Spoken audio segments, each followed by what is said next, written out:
दोस्तों, मैं कमल जीवन की बात चैनल से आज आपके साथ चंद्रमा के बारे में चर्चा करने जा रहा हूं, जो कि एक धरती का उपग्रह है। उसके बारे में यह बताने चाहता हूं कि ये कैसे पैदा हुआ और ये क्या क्या रोग देता है, इसके ज्योतिष पॉइंट से क्या किन किन चीजों पे अधिकार है। बहुत चीजें, पूरा वीडियो देखना ताकि आपको बहुत अच्छी नॉलेज मिलेगी इस बारे में कि ये किन किन ग्रहों के साथ बैठ के हमारे होरोस्कोप में किस तरह के फल देता है। सबसे पहले तो हम खगोलीय जांच कर लेते हैं कि चंद्रमा की उत्पत्ति कैसे हुई। मित्रों, आज से खरबों साल पीछे चले जाएं हम, खरबों साल, तो चंद्रमा नहीं था।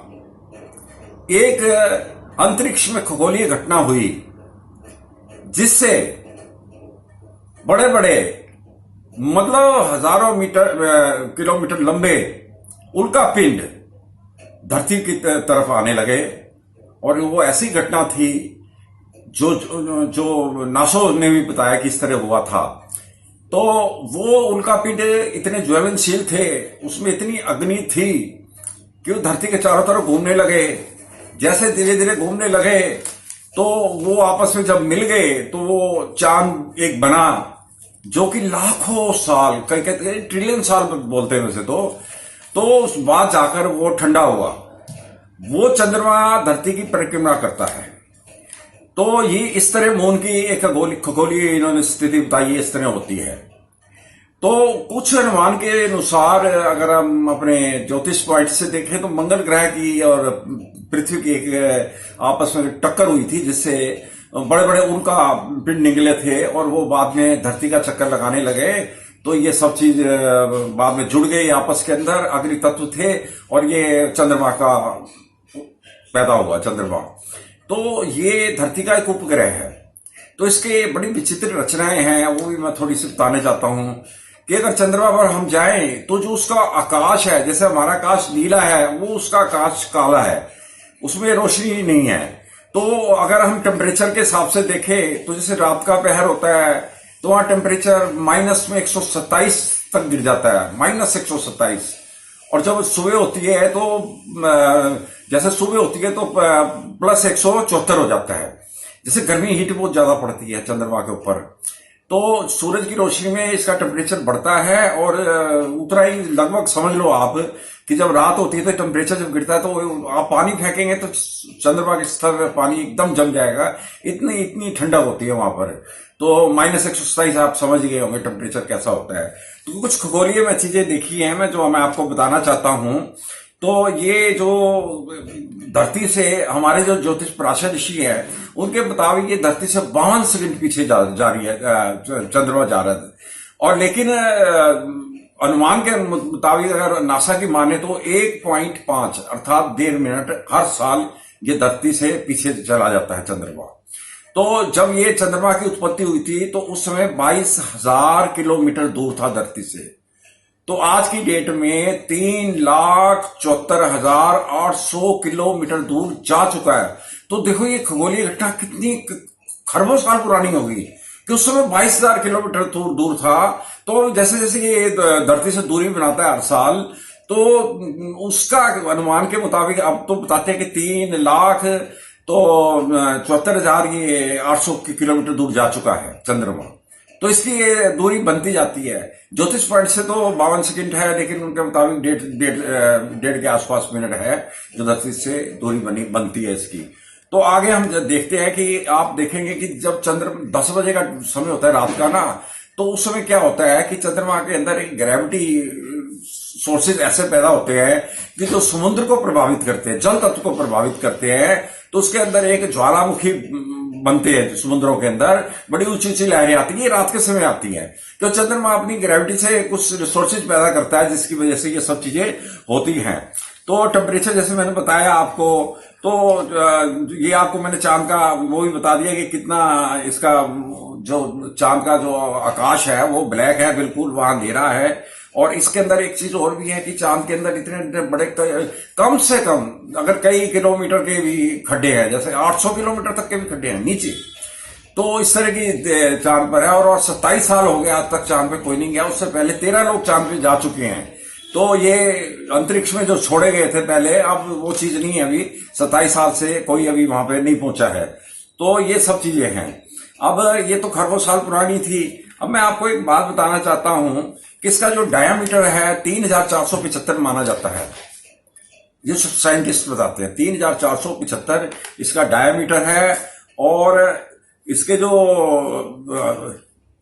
जो चांद पर हैं, ये जो धरती से जो चांद की दूरी है, धरती से चांद की दूरी जो मैंने बताई आपको 3,47,700 कुछ 800 किलोमीटर दूर है। तो अब हम देखते हैं कि ये चंद्रमा है क्या। ये सारे जितने भी धरती के ये उपग्रह है, तो सूर्य की परिक्रमा ये सारे ग्रह करते हैं। इनको उपग्रह भी बोल देते हैं वैसे तो सबसे पहले बुध ग्रह आता है जो सूर्य के नजदीक है। उसके बाद बुध के बाद शुक्र ग्रह आता है जो सूर्य के चारों तरफ चक्कर लगाता है। उसके बाद मंगल ग्रह आता है। फिर धरती आती है तो धरती चक्कर लगाती है। उसके बाद सबसे बड़ा जो ग्रह है बृहस्पति, वो चक्कर लगाता है। बृहस्पति से थोड़ा छोटा ग्रह है वो शनि ग्रह है, वो भी धरती का चक्कर लगाता है। तो ये हमारे धरती के इनर प्लेनेट और अपर प्लेनेट हैं। जो मैंने आपको बताया जो धरती से नीचे है वो इनर है, जो धरती के ऊपर है जैसे बृहस्पति शनि, ये अपर प्लेनेट है। तो ये जो धरती है, धरती का हिसाब इस तरह है, ये जो घूमती है ये 24 घंटे में अपनी परिक्रमा पूरी करती है। 24 घंटे में पूरी सबसे ज्यादा स्पीड से धरती घूमती है। तो चंद्रमा कैसे घूमता है वो मैं आपको बताता हूं कि चंद्रमा एक नक्षत्र में 13 डिग्री 20 मिनट चलता है। तो इसके 27 नक्षत्र होते हैं। तो 27 नक्षत्रों के ऊपर ये संचार करता है, जिसमें एक अश्विनी नक्षत्र से जब चल के शुक्ल पक्ष की तरफ जाता है तो उधर के उसके बाद फिर अंधेरे पक्ष की तरफ कृष्ण पक्ष से होते हुए ये रेवती नक्षत्र पर आकर एक मास पूरा हो जाता है। जैसे चैत्र से शुरू मान के चैत्र की अश्विनी है, चैत्र विशाख ज्येष्ठ आषाढ़ सावन भादो अश्विनी कार्तिक मार्गशीर्ष पौष माघ फाल्गुन, ये 12 महीने 12 चक्कर लगाता है। तो इसको चंद्र वर्ष बोलते हैं। वो 324 डिग्री का होता है, 324 दिन का होता है जो चंद्र वर्ष है। तो अब ये धरती के चक्कर लगाते हैं। अब देखो कौन कौन से नक्षत्र हैं जिनका ये चक्कर लगाते हैं। आप ये समझ के चलो कि चंद्रमा अश्विनी पे होता है पहले, तो वहां से स्टार्ट होता है अश्विनी, भरणी, कृतिका, रोहिणी, मृगशिरा, आर्द्रा, पुनर्वसु, पुष्य और मगा। और उसके बाद मूला, पूर्वाषाढ़ा, उत्तराषाढ़ा, श्रवण, घनिष्ठ, सतभिजा, पूर्व भाद्र, उत्तर भाद्रपद और रेवती। और अश्विनी, भरणी, कृतिका, रोहिणी, मृगशिरा, आर्द्रा, पुनर्वसु, पुष्य, श्लेषा, मघा, पूर्वाली, उत्तरफाली, हस्तिचित्रा, स्वाति, विशाखा, अनुराधा, ज्येष्ठा, मूला, पूर्वाषाढ़ा, उत्तराषाढ़ा, श्रवण, घनिष्ठ, सतभिजा, पूर्व भाद्रपद, उत्तर भाद्रपद और रेवती। जब ये प्रतिपदा जैसे शुरू होती है पहली अश्विनी नक्षत्र पर, उसको बोलते हैं चंद्रमा यहां से शुरू होता है, उसको पड़वा गांवों के अंदर बोलते हैं, शहरों में उसको प्रतिपदा बोलते हैं। द्वितीया, तृतीया, चतुर्थी, पंचमी, षष्ठ, सप्तमी, अष्टमी, नौवीं, दसवीं, एकादशी, द्वादशी, त्रयोदशी, चतुर्दशी और पूर्णिमा। पूर्णिमा में ये सूरज के बिल्कुल आमने सामने होता है, जैसे सूरज और बिल्कुल सामने। और मैं बताऊं चंद्र ग्रहण भी पूर्णिमा वाले दिन लगता है। वो कैसा लगता है वो भी मैं बताऊंगा आपको। फिर जब वो नीचे की तरफ से कृष्ण पक्ष की तरफ घूमता है तो ऐसे ही तिथियां पूरी करता हुआ वो रेवती नक्षत्र तक पहुंच जाता है। जब रेवती नक्षत्र के पास पहुंचता है उस दिन अमावस्या होती है, वो सूर्य ग्रहण होता है उस दिन। तो ये अब माना जाता है। तो पूर्णिमा में ग्रहण कैसे लगता है कि जब चांद और जो सूर्य है, सूर्य और धरती चांद के बीच में आ जाती है कि चांद पीछे रह जाता है। जो परछाया बनती है चंद्रमा को, जितने सूरज की रोशनी जितने एरिया में नहीं जाती उसको बोलते हैं चंद्र ग्रहण। ये मैक्सिमम 1 घंटा और 45 मिनट का चंद्र ग्रहण होता है। मैक्सिमम, मिनिमम तो होते ही है लेकिन मैक्सिमम मैंने बताया इससे ज्यादा नहीं होता है। तो इसके अलावा मैं आपको कुछ और बातें बताना चाहता हूं। चंद्रमा का किन किन चीजों पर अधिकार है, तो ये है, आप समझ लो कि ये मन जो है हमारा मन, मानसिक स्थिति, मन, ये उसके ऊपर अधिकार है। फेफड़ा, इसमें भी चंद्रमा का अधिकार है। फेफड़ा हुआ, मानसिक स्थिति हुई, मनोबल हुआ, और मुखमंडल का तेज, धन, यात्रा, द्रव्य वस्तुएं, जलाशय, प्रसन्नता, माता, श्वेत रंग और कल्पना, ये सब चंद्रमा इस पे अधिकार रखता है। और चंद्रमा से जो होने वाले रोग हैं वो भी मैं आपको बता देना चाहता हूं। वैसे मैंने एक पिछले वीडियो में दे रखे हैं कि डिप्रेशन के अंदर चंद्रमा से क्या क्या, क्योंकि डिप्रेशन का ही अधिपति है कि जब ये चंद्रमा गिर जाता है पाप ग्रहों से तो मानसिक स्थिति बिगड़ जाती है, तो उससे कुछ परेशानियां पैदा होती हैं, तो उससे तो ये मानसिक रोग उत्पन्न होते हैं। तो वो मैं वीडियो दे चुका हूं, आप उसमें भी देख सकते हैं। लेकिन मैं इसमें आपको रक्तचाप देता ही है, बीपी हाई ऊपर नीचे करता है, ये नींद ना आना इस नींद में खलन करता है, आलस्य भी रखता है, कफ भी इससे पैदा बहुत होती है, भूकंप कर देता है, कई बार अतिसार भी होता है, ये इससे जॉन्डिस भी, पीलिया भी होता है, और मासिक रोग भी इसी से होते हैं, जलोदर भी इससे होता है, हैजा और पित्तपेदी की ये बीमारियां चंद्रमा देता है व्यक्ति को। तो मैं आपको ये बताना चाहता हूं कि चंद्रमा की कहानी ये तो 354 दिन में जब पूरा चक्कर लग जाता है तो उसको बोलते हैं चंद्र वर्ष। इस तरह अलग अलग वर्ष होते हैं, 100 वर्ष 360 है, एक 365 है, एक नक्षत्र होते हैं 324, ये अलग अलग जो नक्षत्र होते हैं उनके हिसाब से होता है। तो ये 3 नक्षत्रों में संचार करता है चंद्रमा। पहला है हस्त, पहला है रोहिणी, हस्त और श्रवण, ये 3 नक्षत्र चंद्रमा के माने हैं। इन नक्षत्रों में जो चंद्रमा आता है तो बड़ी प्रसन्नता होती है व्यक्ति को। तो जो इन्हीं नक्षत्रों में जब पाप ग्रह आते हैं तो चंद्रमा को प्रभावित करते हैं, मन को प्रभावित ज्यादा करते हैं। तो अब हमें देखना होता है, ज्योतिष पॉइंट से बहुत चीजें देखी जाती है। अब देखा जाए तो चंद्रमा का एक ग्रह उपग्रह होता है। हर ग्रह सातों ग्रहों के उपग्रह होते हैं। जैसे मैंने पीछे शनि का बताया, मांदी होता है उपग्रह और गुलिक उपग्रह होता है। इसलिए जो चंद्रमा का उपग्रह परिवेश है, परिवेश अगर कहीं भी बैठा है तो आपको लाभ देगा, उसकी प्राप्ति आपको ज्यादा होगी। जैसा 12 हाउस के अंदर 7 अगर विवाह है तो विवाह के लिए बहुत शुभ रहेगा और अच्छे स्थान में विवाह के योग बनेंगे और जीवन अच्छा कटेगा। ये तो आप समझ के चले। तो इसका हमने एक और चीज देखनी है कि ये 12 राशियों में संचार करता है जो है तो चंद्रमा, तो ये 2.25 दिन के अंदर एक राशि पूरी कर लेता है। और आप देख लो कि 27 में पूरी घूम जाता है 27 दिन के अंदर। तो ये इसका एक मास होता है। जैसे मैंने नक्षत्र का बताया आपको, 27 दिन के अंदर पूरे नक्षत्र करता है, तो पूरे नक्षत्र में भ्रमण करता है, संचार करता है। तो ये स्थिति रहती है कि बहुत स्पीड से चलता है चंद्रमा, लेकिन धरती सबसे ज्यादा स्पीड से चलती है। तो ये उपग्रह है चंद्रमा का, और चंद्रमा का भी उपग्रह परिवेश मैंने जो आपको बताया। अब इसकी युतियों के बारे में मैं दोस्तों आपको बताना चाहता हूं कि आप ये समझ के चलें जो इसकी युतियां हैं। जैसे हम सोचते हैं कि यार सूर्य और चंद्रमा इकट्ठे अमावस्या के दिन जन्म है, तो यार ये तो ठीक नहीं है। मैं बताता हूं आपको, अगर अमावस्या का जन्म है और अच्छे स्थान पर वो युति है सूर्य की और चंद्रमा की, अच्छे स्थान पर हॉरोस्कोप में युति है, तो आपको धनी बना देगी। ये कन्फर्म है, ये मैंने बहुत देखा है। और इसकी जो उच्च राशि है ये वृष है, ये 3 डिग्री पर उच्च राशि में होता है, और नीच राशि की वृश्चिक है, यहां ये 3 डिग्री पर नीच का होता है। तो वृश्चिक में नीच का और वृष इसकी उच्च राशि है, और इसकी अपनी राशि कर्क है। कर्क एक ही राशि है, चंद्रमा सूर्य की एक ही राशि होती है, बाकी सब ग्रहों की 2-2 राशियां होती हैं। तो आप ये बात समझें कि इसकी जो योगिनी है वो योगिनी भी एक आती है। जैसे 8 योगिनियां होती है, मैंने बताया था आपको कि मंगला होती है, मंगला के बाद पिंगला है, धान्या है, भ्रामरी है, भद्रिका है, उल्का है, सिद्धा है और संकटा है। लेकिन मैंने एक चीज देखी कि मंगला जब संकटा से 8 साल में निकल के आदमी आता है ना, बहुत चेंजेस उसकी लाइफ के अंदर आते हैं। क्योंकि मंगला ये 36 साल की योगिनी दशा होती है। जब मंगला भी आता है चंद्रमा, तो मंगला दशा शुरू होती है, तो ये चंद्रमा की दशा होती है, ये आदमी को बहुत अच्छा रखती है, और 1 साल का पीरियड उसका बहुत बढ़िया जाता है। इसके अंदर कई काम बनते हैं, तो हर तरह के शुभ कार्य होते हैं उसके जीवन में। तो ये माना एक सिद्धा दशा भी बहुत बढ़िया होती है। वैसे तो भद्रिका भी अच्छी होती है, लेकिन उल्का अच्छी नहीं होती शनि की, और संकटा तो सबसे बहुत बेकार दशा होती है।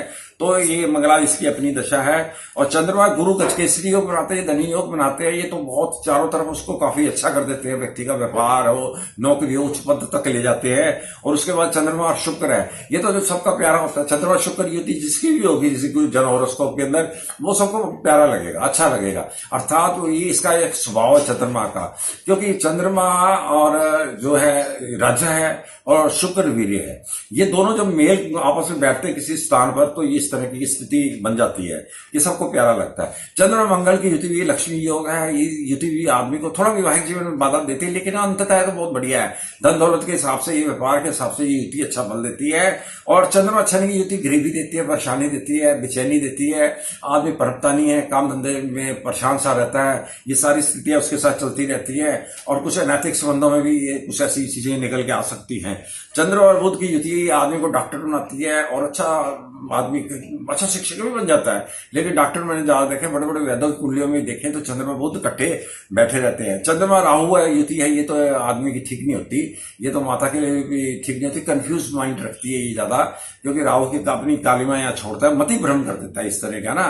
तो ये और चंद्रमा की केतु भी उच्चाटन पैदा करती है, ये भी बेचैनी पैदा करती है। और मैं एक बात बता देता हूं कि जिस समय व्यक्ति का जन्म होता है, जिस भी नक्षत्र पर उसका जन्म होता है, तो उस नक्षत्र का जो ग्रह होता है, उस ग्रह को लेके हम चंद्रमा के साथ रख के उसका अनुमान लगाते हैं। वो बहुत प्रभावित करता है व्यक्ति को जीवन में। ये बहुत बात मानी गई है। मान लो किसी का पुष्य नक्षत्र में जन्म हुआ है, पुष्य शनि का नक्षत्र है, उसको शनि के चंद्रमा के साथ रख के देखेंगे। जन्म के नक्षत्रों को रखते हैं, हर व्यक्ति का जन्म का नक्षत्र तो एक ही होता है। तो किसी का अश्विनी होता है तो वो केतु की दशा में है, केतु माना जाएगा, तो उसके केतु के साथ रख के देखेंगे। भरणी में होगा तो शुक्र का नक्षत्र है, तो चंद्रमा का शुक्र के साथ रख के देखेंगे। अर्थात इस तरह की एक्टिविटी देखी जाती है कि उसको जीवन में मैक्सिमम जो फल मिलते हैं, दशाएं तो चलती रहती है, तो फल इस तरह के ज्यादा प्राप्त होते हैं। तो मैं आपको और भी चीजें बहुत बताना चाहता हूं कि इसके ग्रहण के बारे में मैंने बताया है कि ग्रहण तो लग जाता है, लेकिन ग्रहण के बाद जो असर आते हैं वो बहुत खराब होते हैं, क्योंकि ज्वार भाटा करता है। ग्रहण के बाद समुद्र में सुनामी भी ला सकता है, ये आती भी है। आपने देखा होगा जब ग्रहण लगते हैं, पीछे 2-3 ग्रहण इकट्ठे लगे थे कुछ टाइम के बाद, तो आपने देखा वैसे 3 ग्रहण तो त्रासदी मानी जाती है, कि त्रासदी तो चल भी रही है, आप देख रहे हो, त्रासदी मानी जाती है। त्रासदी के अंदर बहुत तबाही, जनहानि, युद्ध, तूफान, और समुद्र का पानी जो है बाहर कैसे आता है तूफानों के अंदर, ये भी आपने देखा है। तो इस तरह आगजनी भी होती है, क्योंकि जब सूर्य ग्रहण लगता है तो आगजनी भी होती है। भूकंप के भी होते हैं, भूकंप भी बहुत आए हैं। तो ये जब 3 ग्रहण एकदम आए तो बहुत ही हानिकारक होते हैं। ये शास्त्रों अनुसार ये त्रासदी मानी गई है, जो देखो चल भी रही है इस समय। तो मेरा अपना अनुमान है कि चंद्रमा का संबंध है, जिसकी कुंडली में चंद्रमा अच्छी पोजीशन में बैठा है तो बंदा बहुत ही जीवन में प्रसन्न रहता है और अच्छे जीवन में तरक्की कर जाता है। चंद्रमा एक बहुत महत्वपूर्ण प्लेनेट है। और देखो ये चंद्रमा हमें हमारी पृथ्वी को पूरा कंट्रोल करता है। कितना गुरुत्वाकर्षण है, पहले तो गुरुत्वाकर्षण नहीं था, जब चंद्रमा नहीं था पृथ्वी तो गुरुत्वाकर्षण नहीं था। पृथ्वी पर क्या था, वैज्ञानिकों ने नहीं खोजा क्या था, लेकिन उनका अपना अनुमान है कि कुछ भी नहीं था, जल था, चारों तरफ पानी था। तो अर्थात उसके आने से, चंद्रमा के उपग्रह बनने से उसने धरती को पूरा कंट्रोल किया, गुरुत्वाकर्षण उसके अंदर है। और ये सब चीजें हैं जो चंद्रमा धरती को समेट के बैठा है। और जैसे धरती से 52 सेकंड जा रहा है, तो कोई कहते हैं 1 मिनट 1.5 मिनट के आसपास जा रहा है। तो इस तरह 22,000 किलोमीटर था शुरू में, तो अब ये 3,74,000 इतने किलोमीटर दूर हो गया है। तो ये सब सारी स्थितियां चंद्रमा की, और ये हमारे मन को बहुत प्रभावित करता है। चंद्रमा का संबंध हमारे मन से भी होता है, हमारी माता से भी होता है, हमारा जो आचरण है इससे भी बहुत संबंध होता है। हमारी फीलिंग्स कैसी है ये भी देखी जाती है, ये व्यक्ति की फीलिंग्स कैसी है। जब चंद्रमा को पाप ग्रह घेरते हैं, अर्थात पाप ग्रह की दृष्टियां होती हैं, जहाँ चंद्रमा बैठा उसमें पाप ग्रह की दृष्टि पड़ती हो, या चंद्रमा के साथ शनि, सूर्य या पाप ग्रह इत्यादि और भी ज्यादा बैठे हो, तो उस समय क्या होता है कि आदमी उत्तेजित ज्यादा होता है, हाजर जवाबी ज्यादा होता है, वो किसी की बात सहन नहीं करता। वो जब बोलता है तो सामने वाले को बोलने नहीं देता, मतलब अनबैलेंस्ड रखता है उसको।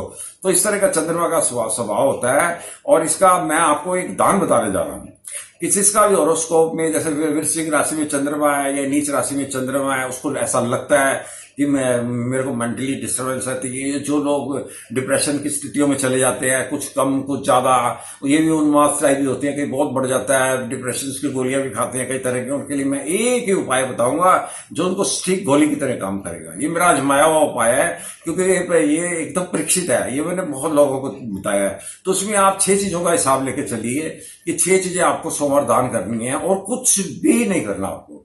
उसमें 1 किलो दूध ले ले, 1 किलो दही ले ले, 1 किलो चावल ले ले, 1 किलो आटा ले ले, 1 किलो चीनी ले ले, और 1 किलो घी ले ले। घी कोई सा भी ले सकते हो, डालडा भी ले सकते हो, देसी घी भी ले सकते हो। इन 6 चीजों को किसी गरीब को दे दो। 6 चीजें मैं रिपीट कर देता हूं आपको दोबारा। 1 किलो दूध, दही, चावल, आटा, चीनी और घी। इसका दान बहुत बढ़िया होता है। और मैंने कई बार ऐसे देखा है, कई लोग बोलते हैं यार हमारा बुजुर्ग है घर में, वो उसको मृत्यु नहीं आती और बहुत परेशानी में, हम भी बड़े परेशानी में, वो भी बहुत परेशानी में है। तो ऐसे में क्या किया जाए? तो मैं ऐसा मैं बोलता हूँ बाद में श्राद्ध करोगे उसका, तो उसमें तो लगे ना लगे अलग बात है, जीते जी इसके लिए दान कर दो। तो ये दान में 6 दान ये भी कराता हूँ जिससे उसका कल्याण होता है, ये भी मैंने देखा। पर ये है कि जिसके ऊपर चंद्रमा खराब है उनको मैंने ठीक होते बहुत बढ़िया देखा है। इसका दान आप करें, आप रिपीटली 2 बार भी कर सकते हैं। ऐसी बात को कि थोड़ा अभी कोई कसर रहेगी तो आप 2 बार कर लो। तो इसके साथ मैं अपना वीडियो समाप्त करता हूं। अगले वीडियो में आप देखते चलिए, मैं आपको एक अच्छे वीडियो देने जा रहा हूं, बहुत ही बढ़िया वीडियो होंगे। आप ना इसको सब्सक्राइब करना चाहे तो कर ले, और इसको शेयर करना चाहे तो कर ले, क्योंकि मेरे जितने वीडियो है सारे एक से एक लोग लाइक कर रहे हैं। तो इसी के साथ मैं अपना वीडियो समाप्त करता हूं। तब तक बहनों भाइयों सबको नमस्कार, धन्यवाद, बहुत बहुत धन्यवाद, बहुत बहुत धन्यवाद।